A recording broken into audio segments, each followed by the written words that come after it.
Sir வணக்கம் sir. நீங்கள் cyber crime expert. Cyber crime தொடர்பான பல கேஸை வந்து நீங்கள் ஹேண்டில் பண்ணியிருக்கிறீங்க.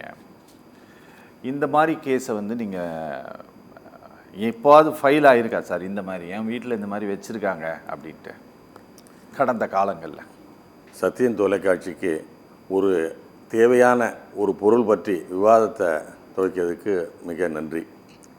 அதாவது என்னென்னாக்கா, வள்ளுவரே சொல்லியிருக்காரு.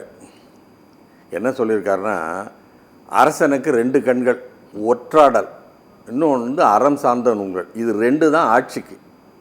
அதாவது என்னென்னா, எதிரியால் நாட்டுக்கு ஆபத்தோட, நாட்டை நல்லா அரசாட்சி புரியணும், எதிரிகளால் ஆபத்து வரக்கூடாது. இந்த கண்ணோட்டத்தில் ஒற்றாடல்ங்கிறது அப்போவே இருந்தது. சரி. ஆனால் 1972 வாட்டர் கேட் ஸ்கேண்டல் அமெரிக்கா யூஎஸில் நடந்தது. நிக்சன் என்ன பண்ணார், எதிர்கட்சி அந்த கட்சியை வந்து அங்கே நடவடிக்கைகளை ஒட்டு கேட்டு அது பெரிய இஷ்யூ ஆச்சு, உங்களுக்கு தெரியும். அப்புறம் நிக்சன் ராஜினாமா பண்ணார். இப்போ என்னன்னாக்கா, அதாவது நாட்டை பாதுகாக்க ஒற்று இருந்தது.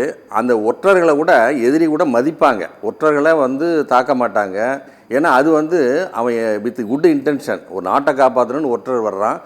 நம்ம நாட்டில் வந்தாலும் எந்த நாடாக இருந்தாலும் அந்த ஒற்றர்களை மதிப்பாங்க, அது நீங்கள் தெரியும் உங்களுக்கு. இப்போ அந்த நிலை மாறி நாட்டை காப்பாற்றுறது இல்லை, கட்சியை காப்பாற்றுற மாதிரி ஒரு நிலைமை வந்து நிறைய பேர் எதிர்கட்சி யார் இருக்காங்களோ அது பண்ணிக்கிட்டு தான் இருக்காங்க. ஆனால் என்னென்னா, எல்லாமே கம்யூனிகேஷன் போகும்போது தான் டேப் பண்ணுவாங்க, அப்படி தான் பண்ணிருக்கோம். ஆனால் ஒரு இருப்பிடத்துலனா இவர் கம்யூனிகேட் பண்ணலை, இது அதுக்கப்புறம் தான் கம்யூனிகேட் ஆகுது. அவர் டாக்டர் ராமதாஸ் அவருடைய வீட்டில் ரெசிடென்ஸில் யாரோ கொண்டு வச்சுருக்காங்க, வச்சது ஒரு ஏஜென்சின்னு வச்சுக்கிடுங்க, அது அப்புறம் வருவோம். இப்போ இது என்னென்னா, இவங்க பேசுகிறது பூரா இது ஒரு மொபைல் ஃபோன் மாதிரி தானே, இது எங்கே வந்தாலும் போயிடும், எங்கே இருந்தோ அதை கேட்டுக்கலாம். அப்போ ஒரு பர்பஸாக இவங்க என்ன பேசுகிறாங்கன்னு சொல்லி ரிமோட்டில் தெரிஞ்சுக்கிறதுக்காக முதல்ல அங்கே கொண்டு வச்சுட்டாங்க. இப்போ இதுக்கு என்னென்னா, ஒருத்தர் கொண்டாந்து வச்சுருக்கணும். இப்போ கன்சென்ட்லி, இப்போ நானே இருக்கேன்னு வச்சுங்களேன், என்னுடைய வீட்டில் என்னுடைய குழந்தைகளுக்கோ இல்லை யாருக்கோ நான் இல்லாதப்போ பாதுகாப்போன்னு நானே கொண்டாந்து அந்த இதெல்லாம் டிவைஸை வைக்கலாம். அதாவது என்ன சொல்கிறான்னா, 18 வயசு அந்த சிறுவர்களை வந்து கண்காணிக்கிறதுக்கோ இல்லை அவங்க இது பண்ணுறதுக்கோ வைக்கலாங்கிற, அது வந்து தப்பு கிடையாது. அது அடல்ட்டாக போகும்போது கன்சென்ட் இல்லாமல் எந்த இடத்தையும் நம்ம பண்ணக்கூடாது. இது வந்து எகென்ஸ்ட் ப்ரைவேசி, அதெல்லாம் நிறைய இருக்குது. அதனால் இது முற்றிலும் தவறானது, அதில் ஒன்றும் சந்தேகமே இல்லை. இதை கண்டுபிடிக்கிறது எப்படி கண்டுபிடிக்கலான்னா, அவர் ஏற்கனவே சுபாஷ் சொன்னார், ஒன்றும் இல்லை, இது சிம் கார்டை வச்சு நம்ம எங்கே வாங்கினான்னு சொல்லி, அது ஈவன் இன்டர்நேஷ்னல் கார்டாக இருந்தால் கூட, இப்போ இவங்க ஒரு நம்ம ஏர்டெல்லோ இல்லை வந்து வோடாஃபோனோ வழியாக தான் போயிருக்கணும், இவங்களுக்கு பணம் வேணும்ல, எப்படி இருந்தாலும் பணத்துக்காதானே. அவங்க வந்து எவ்வளோதுன்னு கால்குலேட் பண்ணுறதுக்காக அவங்க ரெக்கார்டு தே வில் மெயின்டைன். இப்போ நீங்கள் வந்து அவங்களுக்கு ரிக்வஸ்ட்டு கொடுத்தீங்கன்னா அதை பார்த்தாக்க வோடாஃபோனா இல்லை ஏர்டெல்லாம் தெரிஞ்சால் அவங்க இன்டர்நேஷ்னலில் அந்த சிம் கார்டை யார் வாங்கினான்னு தெரிஞ்சுக்கலாம். அதுக்கப்புறம் அங்கே ரூல்ஸை வச்சுக்கலாம், இதுக்கு ஈஸியாக கேஸை கண்டுபிடிக்கலாம். அப்புறம் அந்த டிவைஸை வச்சு யார் கொண்டு வந்து வச்சான்னு ஃபிசிக்கலாக கொள்ளலாம், நிறைய வாய்ப்புகள் கண்டுபிடிக்கிறதுக்கு இருக்குது. ஆனால் இது என்னன்னாக்கா, டிஜிட்டல் வந்து 95ல் இன்டர்நெட் வந்துடுதுங்க. ஆனால் அந்த உணர்வு இன்னும் யாருக்குமே இல்லை. நான் என்ன சொல்கிறேன், மற்றதெல்லாம் வந்து சுத்தம் பண்ணுறீங்கல்ல, ஒரு அரசியல் தலைவரோ எந்த கூட்டம் வந்தால் யாரை செக் பண்ணி தான் உள்ளே அனுப்புகிறாங்க. நீங்கள் சினிமாவில் ஒருத்தர் ஆயுதம் இருக்கான்னு செக் பண்ணுறோம். நீங்கள் வந்து இந்த மாதிரி ஒரு தலைவர், பெரிய தலைவர் இருக்கும்போது அந்த இடத்த டீபக்கிங்னு ஒன்று இருக்குது, அந்த டீபக்கிங்கை வச்சு இங்கே ஏதாவது யாராவது வச்சுருக்காங்களா, ஏன்னாப்பா இதில் வச்சது மட்டும் இல்லை, இப்போ நானே வர்றேன், இப்போ அங்கே போய்ட்டு ரெக்கார்ட் பண்ணிட்டு வந்துட்டா என்ன பண்ண முடியும். இப்போ இது வந்து இந்த ப்ரிகாஷன்ஸை எடுக்கணுங்கிற மனப்பான்மை இன்னும் வரமாட்டேங்குது. ஓகே, அந்த மனப்பான்மை வரணும். உங்கள் கேள்விக்கு சரியாக பதில் வந்திருக்குமா இல்லை என்ன சொல்லணும்னா சொல்லுவோம். அந்த மனப்பான்மை வரணும். Correct sir.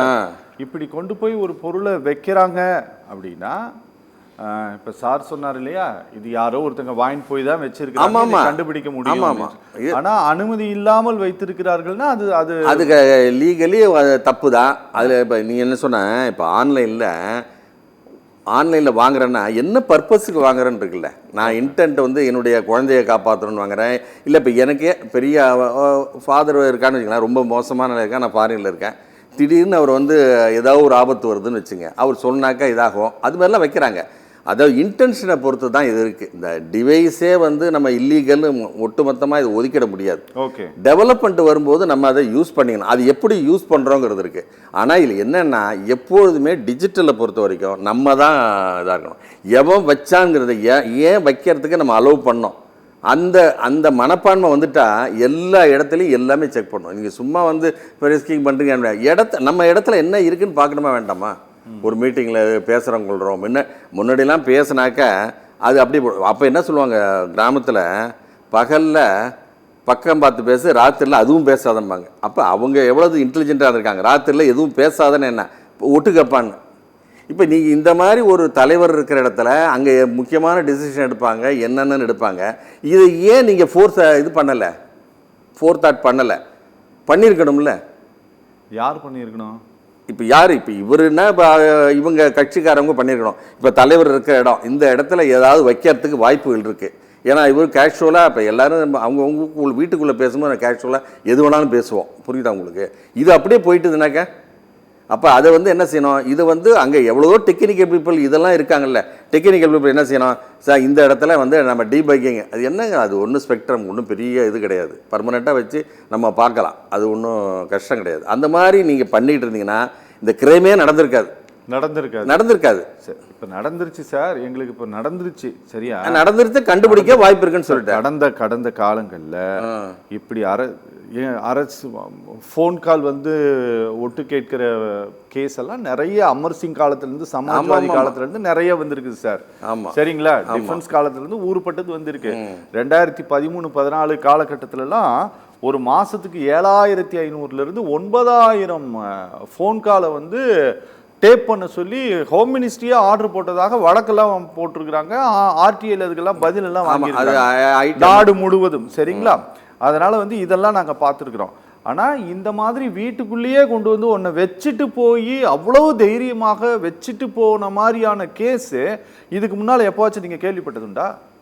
இப்போ நீங்கள் அந்த இதிலே பாருங்களேன், அது அங்கே தானே எதிர்கட்சி அவங்க இதில் தானே கொண்டு வச்சுருக்கான். இப்போ அந்த அமெரிக்காவில் சொன்னேன் வாட்டர் கேட் ஸ்கேண்டில், அது அங்கே தானே கொண்டு வச்சுருக்கான். இப்போ நான் என்ன சொல்கிறேன், கம்யூனிகேஷன் பண்ணுறதுல மட்டும் வாட்ச் பண்ணுறதுனா இது பண்ணலாம். ஆனால் இவர் வந்து மொபைல் ஃபோன் அதிகம் யூஸ் பண்ணாதவராக இருக்கலாம். இவர் வந்து அங்கே வந்து அதனால் இவர் இந்த இடத்துல அவர் பேசுவார். அவர் கேஷுவலாக எப்படி பண்ணலாம் எதுன்னு பேசிட்டு தான் இருப்பார். அவர் ஏற்கனவே பேசினார்ல, ஓப்பனாக பேசுவார்னு சொல்ல, மனசில் பட்டதை டக்குன்னு சொல்லிவிடுவார்னு. ஆனால் மனதில் பட்டதை அவங்களுக்குள்ள இன்டர்னல் டிஸ்கஷன், இந்த இன்டர்னல் டிஸ்கஷன் வெளியில் போனால் ஒரு கட்சியோட வந்து கூட்டணி வைக்கும்போது ஏங்க அங்கே அப்படி பேசிக்கிட்டு இருந்தால் இப்போ வந்து வர்றேன், இதெல்லாம் வரும்ல. இப்போ வீட்டுக்குள்ளே நம்ம பேசுகிறோங்க, அது வீட்டுக்குள்ளே பேசுகிறத வெளியில் கொண்டு போக முடியுமா? வீட்டுக்குள்ளே நான் என்னென்னமோ பேசுவோம், ஆனால் வெளியில் பேசும்போது அது ஜாக்கிரதையாக பேசுவோம். ஆனால் இதில் வந்து அப்படி இல்லை, வழி இல்லைங்கிறதுனால இவர் எப்போ பார்த்தாலும் மொபைல் ஃபோனை யூஸ் பண்ணுறது, அது அவர் ஒரு மருத்துவருங்கிறதுனால அது கூட யூஸ் பண்ணுறதை கொஞ்சம் மினிமைஸ் பண்ணியிருக்கலாம். அப்போ இவர்கிட்டருந்து எடுக்கணும்னா அந்த இடத்துல உட்காந்தா பேசுவாருன்ட்டு யாரோ டிசைட் பண்ணி அதை எடுத்திருப்பாங்க. சார், உரையாடலை ஒட்டு கேட்பது, நீங்கள் இப்போ சொன்னீங்க ஒருத்தருடைய ஃபோன் காலை வந்து டேப்பிங் பண்ணுறதுக்கு தான் வந்து சென்ட்ரல் கவர்மெண்டோட ஏஜென்சிஸ்க்கு சட்டப்படி அனுமதி இருக்குது அப்படின்னு சொல்லி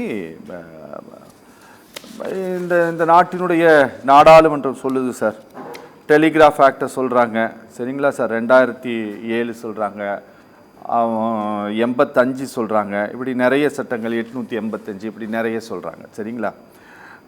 ஆனால் இந்த மாதிரி பக்கு வைக்கிறதும் சட்டவிரோதம் அப்படின்ட்டு ஏதாவது செக்ஷன்ஸ் இருக்கா சார்? தெரிஞ்சுக்கல. இல்லை நான் என்ன சொல்கிறேன், அது பிரைவேசி தானே, அது தப்பு தானே அது. நான் என்ன சொல்கிறேன், இப்போ சட்டம் என்ன இருக்குது, என்னென்ன இதுக்கு வைக்கலான்னு சொல்லி அதுவே இப்போ ஜட்ஜ்மெண்ட்டு இப்போ என்ன சொல்கிறாங்க, கிரைம் டிடெக்ஷனுக்கு அது யூஸ் பண்ணக்கூடாதுங்கிறாங்க. சரிதானே, அது டிஃபைன் பண்ணியிருக்காங்க, சட்டத்தில் இருக்குது. சட்டத்தில் என்ன சொல்லுது, கிரைமுக்காக பண்ணலாம் வித்து ப்ரொசீஜர் பண்ணலான்னு. இப்போ இவங்க பக்கு வைக்கணும்னு எங்கே இருக்குது, கன்சென்ட் தான். இப்போ நான் என்ன சொல்கிறேன், இன்ஃபர்மேஷன் ஒரு ப்ராப்பர்ட்டி தான். இப்போ அவர் அங்கே பேசுகிறது அவங்களுக்குள்ள இன்டர்னல் கன்சம்ஷனுக்கு தான். ஓகே, இது வெளியில் போகக்கூடாது, அது ஒரு ப்ராப்பர்ட்டி தான். ப்ராப்பர்ட்டி வெளியில் போனாக்க இப்போ கிரிமினல் பிரீச் ஆஃப் ட்ரஸ்ட் மாதிரி தான் அது. ஓகே, இப்போ நம்ம 2 பேரும் நான் உங்களுக்கு ஃபோன் பண்ணுறேன், உங்கள் பேச்சை நான் வகையில் வந்து நம்பிக்கை துரோகம் தான் அது. இப்போ நான் உங்கள் பேச்சை நான் ரெக்கார்ட் பண்ணுறேன்னு வச்சுங்க, ரெக்கார்ட் பண்ணுறேன். இப்போ டிஃபால்ட்டாக வந்து எல்லார் பேச்சும் எல்லாம் இருக்குது. அதனால தான் சில பேர் வாட்ஸ்அப்பில் பேசுகிறாங்க, ஃபோன் டு ஃபோன் பேசும்போது ரெக்கார்ட் ஆகிடுது. சரி, டிஃபால்ட்டாக ரெக்கார்டு, அது மிஷினே அப்படி வருது சில டிவைஸு. அப்போ என்ன செய்யணும்னா நீ அதை எரேஸ் பண்ணிடணும். நீ இதை சரியாக வச்சிடலாம நம்ம ரெண்டு பேரும் பேசிக்கிட்டதை இன்னொருத்தருக்கு அது போயிட்டுதுன்னா அது அஃபென்ஸு. தேர்ட் பார்ட்டிக்கு போகக்கூடாதுல்ல. நான் உங்களுக்கு தானே சொன்னேன் அந்த தகவலை. ஓகே. அதுபோல் இப்போ இந்த பக்கு வைக்கிறது இப்போ கொண்டு வச்சான்ல, இப்போ ஒரு ஏஜென்சியை கொண்டு இப்போ நான் என்ன சொல்கிறேன், இப்போ நான் வந்து ஹைகோர்ட் போகஸ் பெயில் ஆர்டர்லாம் பண்ணியிருக்கேன். அது ஹைகோர்ட் இஷ்யூ பண்ணாமல் அவன் பண்ணான்னா இது எங்கே பண்ண அதுக்கு டைப் பண்ணி கொடுத்தான் ஒருத்தன். அவனை கேட்டேன், ஏன்பா இது ஹைகோர்ட் போகஸ் பெயில் ஆர்டர் இது எப்படியா டைப், அவனுக்கு தெரியல. ஓகே. இப்போ தெரியல. இப்போ நான் என்ன சொல்கிறேன், ஒருத்தனை பக்கு கொண்டு வைங்கன்னு சொல்கிறாங்க. யாரோ ஒரு பர்சன் இண்டிவிஜுவல் தானே வச்சுருக்கணும், ஒரு ஏஜென்ட் தான் வச்சுருக்கணும். சரி, கொஞ்சம் டெக்னிக்கலாக தெரிஞ்சிருக்கணும்ல. அப்போ அவனுக்கு தெரியாதா இந்த ஒரு லீடர் கையில்? அப்போ அவர்கிட்ட கன்சென்ட் வாங்கினீங்களா? இது யாரோட வீடு, இது யார் இங்கே உட்காருவா? இப்போ அவர் இப்போ லீடர்னா அவர் அவர்கிட்ட கன்சென்ட் வாங்கிறீங்களா? இல்லை அவரே கூட சொல்லியிருக்கலாம், இப்போ என் இதில் வைங்க, நான் திடீர்னு ஏதாவது ஒன்று கூப்பிட்றதோ இல்லை ஏதாவது ஒன்று நான் இருக்குன்னு அப்படி கூட இருக்குன்னு வச்சுங்களேன். அப்போ கன்சென்ட் முக்கியம். கன்சென்ட் இல்லாமல் இவன் கொண்டு வச்சான்ல, இவனும் தப்பு தான். ஓகே. அது நம்ம வந்து அதெல்லாம் ஃபெசிலிட்டேட் பண்ணுறாங்க, அபட் பண்ணுறாங்க ஒரு கிரைம் பண்ணுறதுக்குன்னு சொல்லலாம். இப்போ அந்த இதை கண்டுபிடிச்சோம்னா அப்புறம் இதை கொண்டு வந்து வச்சவன் எல்லாருமே அக்யூஸ்ட் ஆகும். சார் இப்போது இங்கே வந்து நம்ம இந்த நடிகர் ஸ்ரீகாந்த் கேஸ் இருக்குது பாருங்கள், ஸ்ரீகாந்த் கிருஷ்ணா கேஸு. இந்த கேஸில் வந்து சென்னை மாநகர காவல்துறை வந்து ஒரு ப்ரெஸ் ரிலீஸ் ஒன்று கொடுத்தாங்க. அந்த ப்ரெஸ் ரிலீஸில் வந்து என்ன பண்ணாங்கன்னா, அந்த அவர்கள் செய்த சில சட்டவிரோதமான காரியங்களுக்கு காவல்துறை அதிகாரிகளும் உடந்தையாக இருந்ததோடு அவங்க என்ன பண்ணியிருக்காங்க அப்படின்னா, குறிப்பிட்ட நபர்களுடைய லொக்கேஷனை வந்து ட்ராக் பண்ணி அவங்கக்கிட்ட இருந்து பணம் பறிக்கிறது, அதே போல் சட்டவிரோதமாக சில சிடிஆர் ரிப்போர்ட்ஸ் வந்து கால் டேட்டா ரெக்கார்ட்ஸை வந்து எடுத்து கொடுத்துருக்குறாங்க இப்படிங்கிறதெல்லாம் சார். ட்ராயினுடைய ரூல் வந்து ரொம்ப கிளியராக இருக்குது சார். நீங்கள் எஃப்ஐஆர் நம்பர் இல்லாமல் கன்சர்ன் போலீஸ் ஸ்டேஷனுக்கு அந்த ஒன் டைம் பாஸ்வேர்டு அந்த நம்பர் வராமல், ஓடிபி வராமல் நீங்கள் எந்த ரிப்போர்ட்டையும் நீங்கள் வாங்க முடியாதுன்ட்டு ட்ராயோட ரூல் வந்து சொல்லுது. அப்படி இருந்தும் இந்த மாதிரி விஷயங்கள் எல்லாம் டிபார்ட்மெண்ட்டில் அவங்க நினச்சா பண்ண முடியுது. ஆனால் சிடிஆர் ரிப்போர்ட் தான் சார் எடுக்க முடியுது. இந்த மாதிரி காலை வந்து வீட்டுக்குள்ளே வச்சுக்கிட்டு எங்கேயோ ஒரு இடத்துல உட்காந்துக்கிட்டு அதை ரெக்கார்ட் பண்ணிக்கிட்டு யாருக்கு வேணுமோ அவருக்கு வந்து வாய்ஸ் நோட் அனுப்புகிற சார், இது ஏதோ பெரிய திகில் படம் மாதிரி இருக்குது சார். இது இவ்வளோ பெரிய ஒரு அரசியல் தலைவர். டிஜிட்டலில் எல்லா ஃபெசிலிட்டி வந்துருக்குங்க. இதை நம்ம சரியாக அண்டர்ஸ்டாண்ட் பண்ணிக்கணும். நீங்கள் சொன்னீங்களே சிடிஆர் கூட அது எல்லா கேஸுக்கும் வாங்கிடக்கூடாது, எல்லாத்தையும் இது பண்ணக்கூடாது. இப்போ எல்லாம் ரொம்ப ரெஸ்ட்ரிக்ட் பண்ணிட்டாங்க, கொடுக்கறதில்ல. அதுக்கு செக்ஷனே 72 இருக்குது. அந்த சிடிஆர் இப்போ ஏர்டெல்லேருந்து வாங்குறேன்னு வச்சுங்களேன், என்னுடைய சிடிஆரை நீங்கள் வாங்கிட்டீங்கன்னாக்கா நான் வந்து ஏர்டெல்லுக்கு எப்படி என்னுடைய சிடிஆருக்கு போச்சுன்னா அவர் அக்யூஸ்டு, அவனுடைய பாதுகாப்பில் இருக்கிற ரெக்கார்டை நீ கொடுத்தது தப்பு.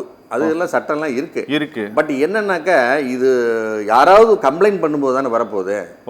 அதை என்ன அது யூஸ் பண்ண முடியாது சார். இப்போ டாக்டர் ராமதாஸ் தரப்பில் கொடுக்கப்பட்டிருக்கக்கூடிய கம்ப்ளைண்ட் இது ஒரு சீரியஸ் கம்ப்ளைண்டா சார்? இது ஆமாம், வெரி சீரியஸ் சார். இப்போ அவர் சொன்னார்ல இது எப்போ வச்சாங்கன்னு தெரியல. ஆமாம், இது எப்போ வச்சாங்கன்னு தெரியல. ஆனால் எல்லாமே எடுத்துடலாம். நீங்கள் அந்த இது சிம் கார்டு இருக்குல்ல, அந்த சிம் கார்டில் அவங்க மொபைல் சர்வீஸோட வோடாஃபோனோ இல்லை ஏர்டெல்லோ அவங்க கரெக்டாக கணக்கு வச்சுருப்பாங்க. ஏன்னா கணக்கு எதுக்கு, இன்வெஸ்டிகேஷனுக்கு இல்லை, அவங்க பணம் ஃபிக்ஸ் பண்ணணும்ல. ஏன்னா அவன் கொடுத்தவனுக்கு அது ஒரு 3 பங்கா போகும் இன்டர்நேஷ்னல் அவங்க இது. அதனால் அந்த மாதிரி இதுக்கு நிச்சயம் கிடைக்கும். இது எவ்வளோ நாளாக வச்சுருந்தாங்க, என்னைக்கு வந்து அது ஆன் ஆச்சு, புரியுதா உங்களுக்கு? அப்போ அங்கே எப்போ வாங்கினாங்க எல்லாமே கொண்டு வந்துடலாம்.